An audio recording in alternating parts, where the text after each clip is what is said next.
Bonjour à tous les amis, bienvenue dans cette nouvelle vidéo. Et oui, comme tu as vu dans le titre, aujourd'hui on arrive bientôt à Noël. On est le 12, 13 je crois. Oui 13, on est le 13 oui. Et oui parce qu'on est vendredi 13 décembre.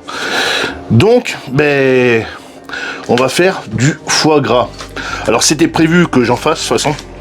Et là je suis tombé encore moins cher que ce que je voulais prendre. Parce qu'il y avait une promo sur le foie gras à grands frais. Quand j'y étais, le gars m'a dit qu'en fait il y en avait encore à moins cher. Voilà, moins 50%. Donc 99,99 € le kilo. Donc 100 € le kilo. Donc à moins 50%. Donc j'en ai pris deux. Je les ai eus pour, je crois que c'était une cinquantaine d'euros. Voilà, les deux. J'ai un peu plus d'un kilo parce que sur celui-là, j'ai 536 grammes. Et sur celui-là, j'ai 566 grammes. Donc, tu vois, j'ai un peu plus d'un kilo.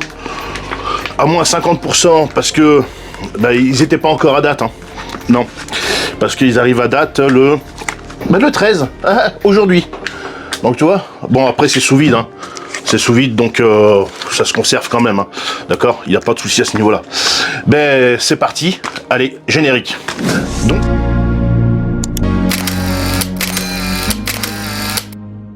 Donc ces foie gras, je vais en faire de deux façons différentes.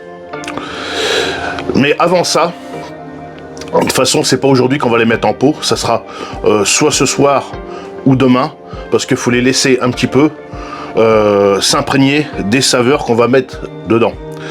Donc il y a des étapes à faire, hein, d'accord, avant tout ça. Donc là je rappelle qu'on est sur du foie gras de canard cru déveiné, d'accord. Donc il a déjà été préparé, les veines ont déjà été enlevées. Bon, en fait c'est une étape qu'on n'aura pas besoin de faire, hein.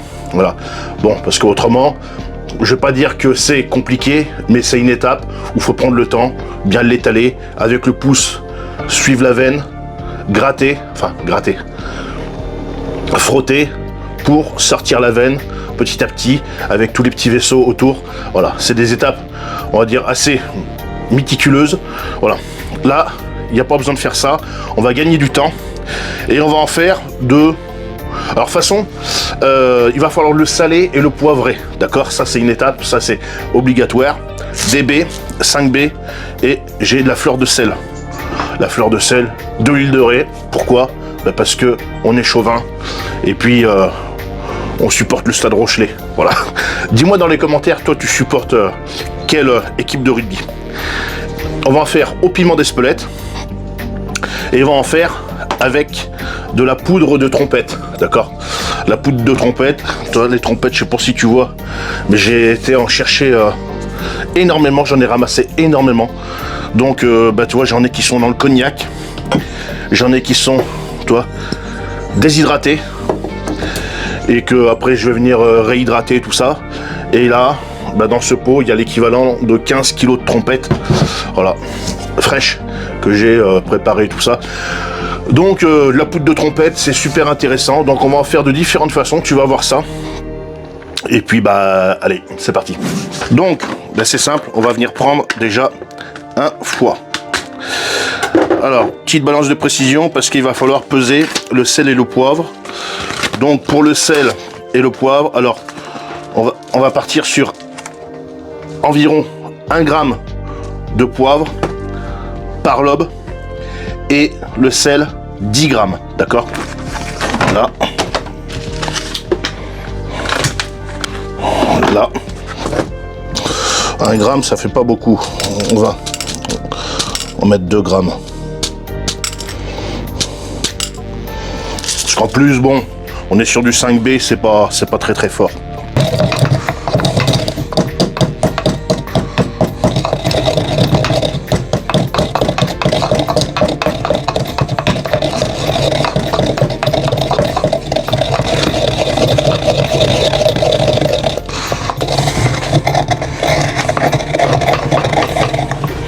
Voilà. Je prends mon foie. Voilà. Je viens de l'ouvrir comme ça. Donc je vais venir y mettre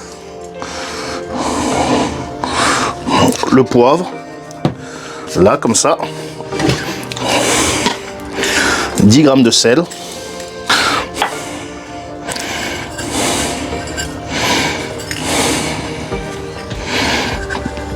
voilà.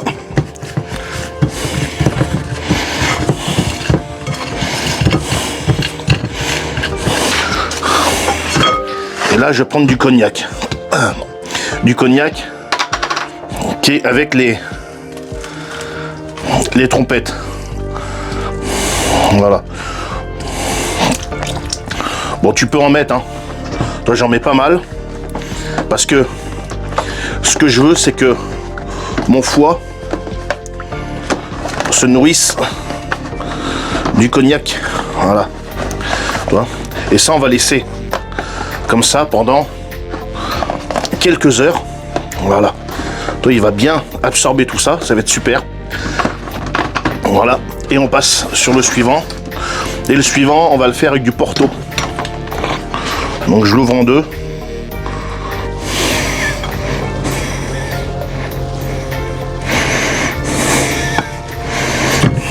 Là.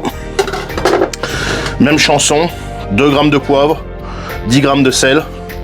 Et puis, on mettra du Porto.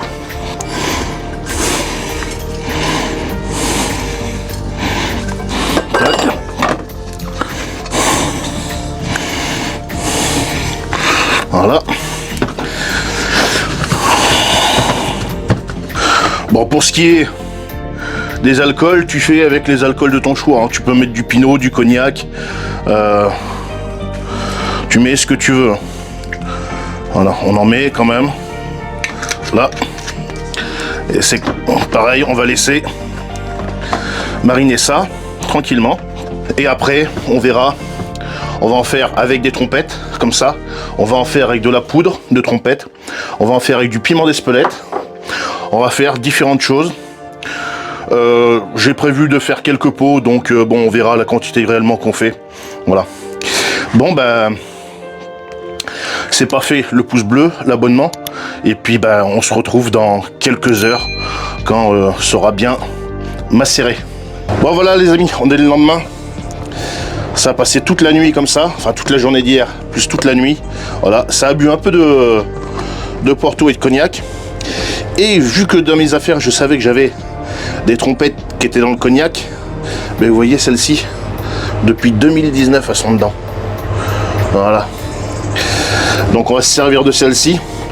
Celle-ci, on va les laisser un peu pendant quelques temps. Voilà, ça presse pas, mais on va utiliser celle-ci. Ça va être très très bon. Très parfumé, ça va être super. J'ai préparé mes bocaux, les anciens caoutchoucs ont été enlevés, là les nouveaux sont en train de bouillir. J'ai pas enlevé les étiquettes, parce que pourquoi? Parce que ça va être stérilisé naturellement à l'eau chaude, et l'eau chaude va permettre de décoller toutes les anciennes étiquettes. C'est beaucoup plus simple comme ça, je pourrais très bien avec une éponge passer ma vie là-dessus, mais j'ai pas que ça à faire non plus. Donc on va laisser faire l'eau chaude, hein, ça va se faire tout seul. Donc on va en faire au piment d'Espelette. Voilà, j'en ai racheté encore hier parce que par chez moi il y avait un marché de Noël, hein. Je te rappelle qu'on est le 14 ou 15 là maintenant, et ben, il y a des producteurs de piment d'Espelette vers chez moi, donc enfin qui viennent, voilà, donc j'en ai racheté, et ça va être excellent. Donc comment on va procéder? Naturellement des mains propres comme d'habitude, et on va venir mettre des morceaux de foie comme ça. Alors on vient tasser. Alors je vais en faire au Porto, au piment d'Espelette, et je vais en faire au Porto mais avec de la trompette. Donc on vient mettre un peu de piment d'Espelette et tu viens refaire des couches comme ça, voilà, et tu viens remplir. Bon, ça va se tasser après, de toute façon avec la cuisson.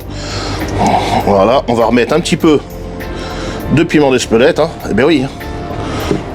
Et on va mettre un petit peu de Porto comme ça.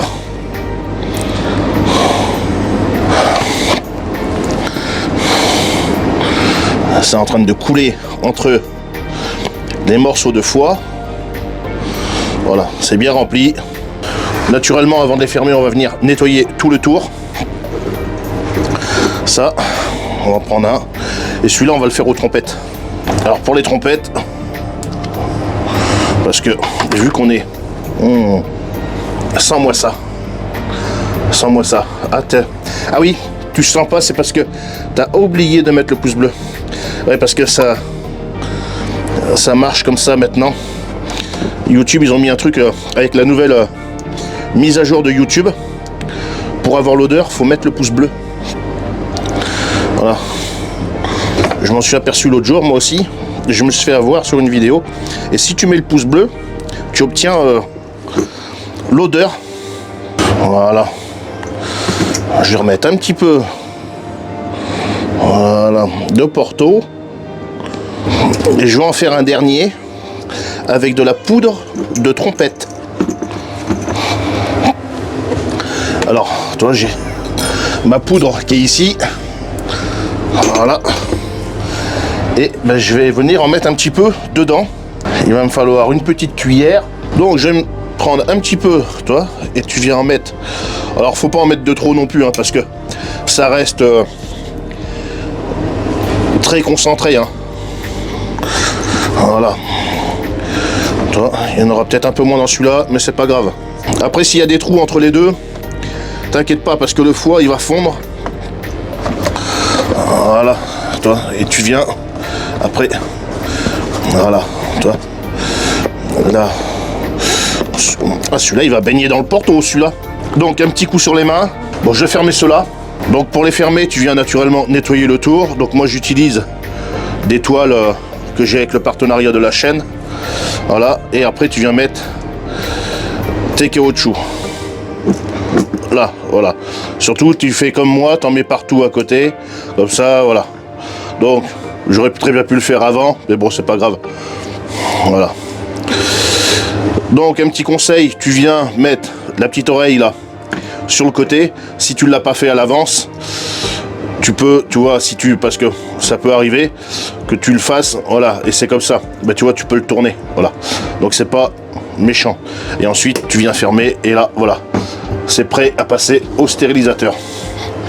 Donc stérilisateur, on va passer 1 heure. C'est important de bien nettoyer ton pot. Donc moi les caoutchoucs, je les ai passés à la bouilloire. Et je te montrerai en fin de stérilisation comment tu reconnais un pot qui a fonctionné ou pas au niveau de la stérilisation. Voilà. Du moins pour ceux-là qui sont à caoutchouc. Hein. C'est sûr, si tu as des pots qui sont comme ça à capsule là, tu l'entends, ça fait cloc-cloc. Donc, de toute façon, je l'ai déjà expliqué 25 000 fois dans les vidéos. Voilà, ça c'est important, ça. Vraiment, prendre le temps de bien nettoyer. Et surtout, c'est pareil, hein, quand tu prends tes bocaux, faire attention, toi, qu'ils soient pas ébréchés sur le tour. Parce que si ça peut arriver, parce qu'il y en a, moi j'en connais des gens comme ça, pour les ouvrir, que de tirer sur la languette, ils prennent un couteau, n'importe quoi, un tournevis, tac. Voilà, ils font prendre l'air comme ça. Et ça les écharpe un peu comme ça. Donc faire attention que tes bocaux soient nickel. Voilà. C'est important. Voilà. Donc ça c'est au Porto. De toute façon ça se reconnaît parce que c'est rouge. Et maintenant on va passer au cognac. On va mettre directement un peu de poudre. Hop là.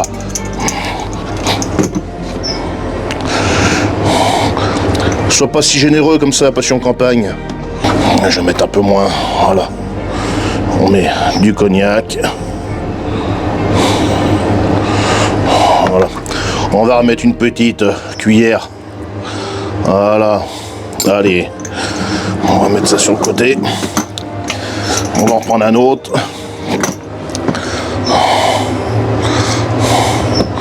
Voilà. On va mettre des trompettes comme ça. Voilà. Moi je te dis qu'il y en a qui vont se régaler pour les fêtes. Hein.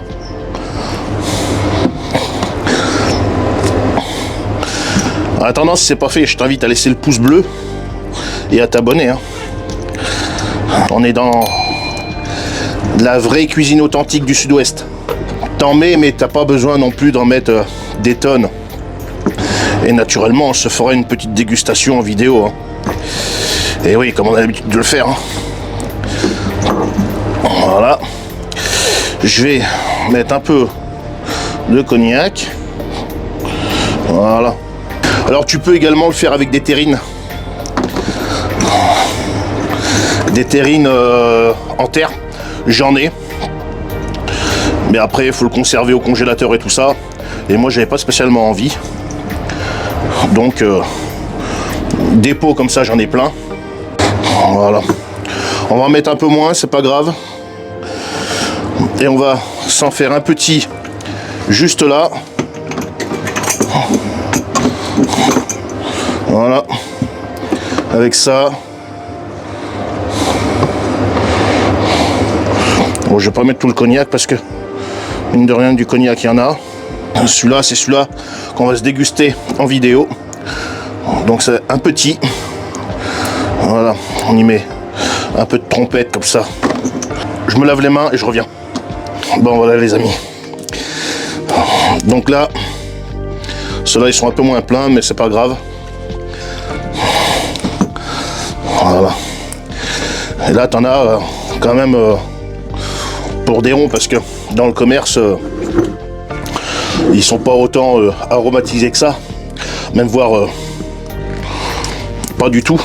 Là, tu vois, t'as du piment d'Espelette, toi, la poudre de trompette, t'en as quand même pas mal. Les trompettes dedans, toi, j'en ai mis quand même. Il y en a quand même une bonne dose. Hein. On est généreux. Toi, c'est l'avantage quand tu fais tes recettes toi-même, c'est que tu doses comme tu veux. Voilà. Et puis là, toi, t'as des bonnes trompettes, toi, 2019, toi, qui ont 6 ans. Donc, et toi, j'en ai pas mis beaucoup. Et toi, enfin, j'en ai mis quand même pas mal. Et toi, il en reste quand même. Donc, on va faire bien stériliser tout ça. Ça, je te conseille, ouais, tu peux. Alors, une fois que c'est stérilisé, tu peux le manger aussitôt après si tu veux. Mais moi, je te conseille de le laisser reposer un peu. Ça sera meilleur après. Toi, tu fais ça. Toi, là, on est à 2 semaines des fêtes de Noël. À peu près. Donc, c'est parfait. Là, je vais te sortir cette vidéo rapidement, que tu puisses la refaire avant les fêtes, toi. Voilà. Après, comme j'ai l'habitude de le dire, tu fais avec les arômes de ton choix. Hein. Et ça sera le petit pour la dégustation, celui-là. De toute façon, on le voit bien. Il est beaucoup plus petit. Voilà. Bon. Ça, c'est bon. Tu vois, tu penses bien à mettre la petite oreille sur le côté. Voilà. Et puis, bah, c'est parti. Stérilisation. Et on se téléporte sur le lieu de stérilisation. Allez, c'est parti. Bon, les amis. J'ai mis mes foie gras dedans. Voilà. Les minutes ont pas commencé à défiler. La température est à 90 degrés. Bon, il y a beaucoup moins d'eau, hein, donc le stérilisateur est pas plein. Et j'ai demandé une température de 100 degrés. Voilà. Donc c'est pas un partenariat ni un placement de produit, mais c'est un bon petit stérilisateur électrique. Hein. Voilà, que ça fonctionne pas mal. Voilà. Bon, bah, je reprends quand c'est fini. À tout à l'heure, les amis. Bon, voilà, les amis, on se retrouve aujourd'hui. Ah oui, parce que c'est fini. Pour déguster ces petits foie gras. Enfin, pas ceux-là. Alors, vous voyez, hein, quand ils sont stérilisés, je les défais comme ça. Parce que le truc, c'est si tu laisses comme ça, bah là, il est fermé. Mais ça veut pas dire que ton pot a vraiment fonctionné. Donc, tu les défais après. Tu vois. Donc, naturellement, tu viens les nettoyer, tout ça comme il faut. Tu les étiquettes pour savoir un petit peu qu'est-ce qu'il y a dedans. Donc, foie gras au cognac, décembre 2024. Poudre de trompette. Donc, déjà, je sais ce que c'est. Parce qu'aujourd'hui, je sais ce que c'est. Comme ça. Mais dans 6 mois, 1 an, bah, peut-être pas. Voilà. Donc, tu vois, faut tous les défaire. Comme ça, il n'y a pas de problème. Si tu vois qu'ils s'ouvrent, c'est que ça n'a pas fonctionné. Et là, faut les consommer. D'accord? Voilà. D'où l'importance de faire ça. Après, si tu vois qu'au bout d'une semaine ou 2, ça s'est pas ouvert, tac, tu peux venir refermer comme ça, il n'y a pas de souci. Mais souvent de fois, les gens, ils laissent comme ça, et en fait, ça n'a pas fonctionné. Mais là, si tu fais ça, ça va s'ouvrir, mais vu qu'ils font pas ça, c'est peut-être en contact comme ça, mais il y a de l'air. Et après, ils s'étonnent que bah, y a des bocaux qui sont pourris, moisis, qui a une drôle d'odeur ou je sais pas quoi. C'est pareil, c'est comme les gens qui font ça et qui font ça. T'imagines bien qu'avec le poids de celui-là, ou même si tu en mets plusieurs, ils vont pas s'ouvrir. Quand tu fais ça comme ça, et tu les laisses comme ça. D'accord? Petite astuce. Je le répète à chaque fois quand je fais des conserves, des bocaux et tout ça, des pâtés ou n'importe quoi. Mais c'est important parce que souvent de fois, les gens ils savent pas faire des conserves. Savoir faire des conserves, c'est pas juste mettre, comme là en l'occurrence, un bout de foie dedans, mettre un peu de cognac, 2-3 trompettes, le fermer, le mettre au stérilisateur. Merci, c'est fait. Non, c'est pas ça. C'est toute la phase qu'il y a après. Voilà. Bon, ben on va voir un peu celui-là. Donc bah, naturellement, bon là il y en a beaucoup moins, c'est parce que c'était la partie d'essai. Défaire, et puis on va le mettre peut-être dans une petite assiette pour regarder un peu l'aspect qu'il a. Allez, c'est parti. On va voir si ça fait pchit avec le micro. Ah. Là on est aux trompettes là. Là les amis, c'est magnifique. On va le démouler. Et puis on va le mettre dans une petite assiette pour le couper, pour voir un peu au niveau de la coupe comment que c'est. Je te montre ça tout de suite. Regarde-moi ça.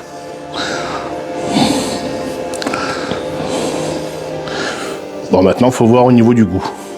Bon, on a préparé des petits pains grillés. Donc le foie gras, c'est pas du pâté, ça s'étale pas. Tu le mets dessus et après tu manges. Bon appétit.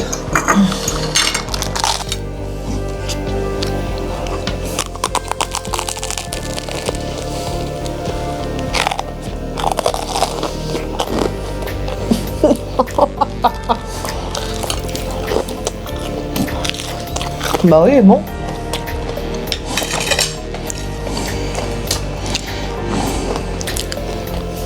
La trompette, on la sent pas. Hein. Non, pas spécialement. Le cognac, oui. On sent le cognac. Bien même. L'assaisonnement, tu trouves comment l'assaisonnement? Ça va.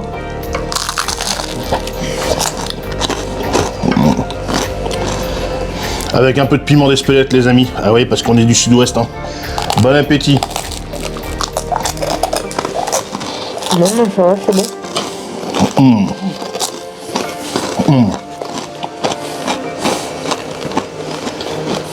Avec le piment d'Espelette. Foie gras, c'est la vie. Hein.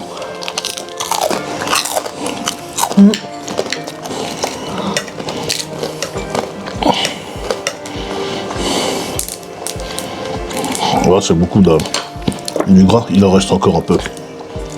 Ah oui, là, c'est du gras. Ouais, mais bon. Il y a un morceau là.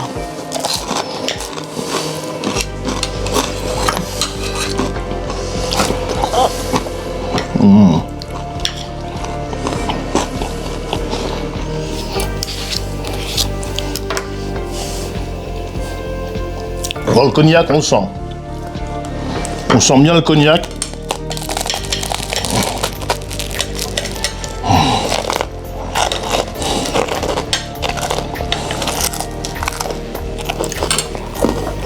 Ah bah oui, le cognac, on le sent.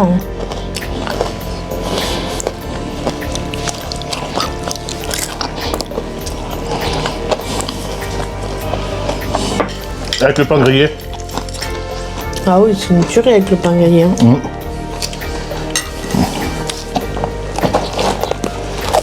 C'est... Ouais, c'est bon.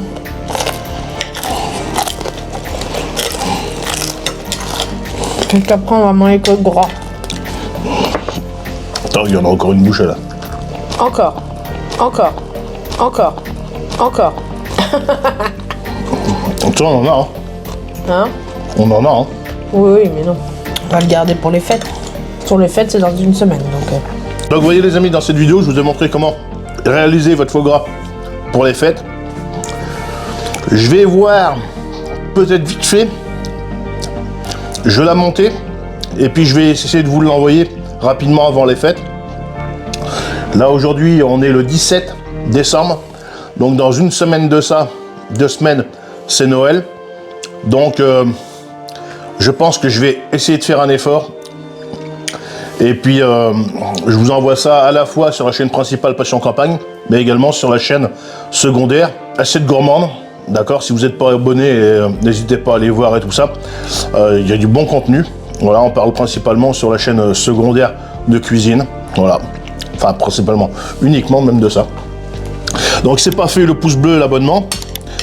N'hésitez pas à commenter, à partager la vidéo. Surtout à réaliser votre foie gras comme vous l'aimez. Voilà. Bon bah allez, sur ce, salut, à la prochaine. Salut. Salut. Ça.